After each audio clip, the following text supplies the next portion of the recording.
అండి. నేను ఈరోజు పాట పాడుతున్నాను వెంకటేశ్వర స్వామిది.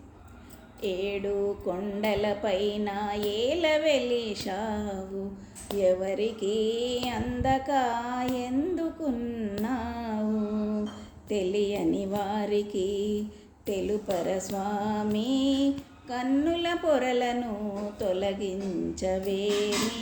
ఏడు కొండలపైన ఏల వెలిశావు, ఎవరికి అందక ఎందుకున్నావు, ఎక్కడో ఎవరికో ముడివేసి పెడతావు, ఏ ముడిని ఎందుకో విడదీసిపోతావు,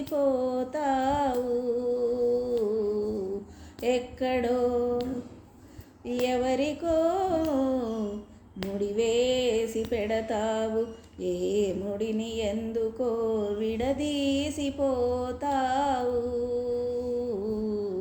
హస్త వ్యస్తాలుగా కనిపించు నీ లీలలు స్వామి, హస్త వ్యస్తాలుగా కనిపించు నీ లీలలు, ఏ అర్థమున్నదో ఏ సత్యమున్నదో తెలియని వారికి తెలుపర స్వామి, కన్నుల పొరలను తొలగించవేమి. ఏడు కొండలపైన ఏల వెలిశావు, ఎవరికి అందక ఎందుకున్నావు.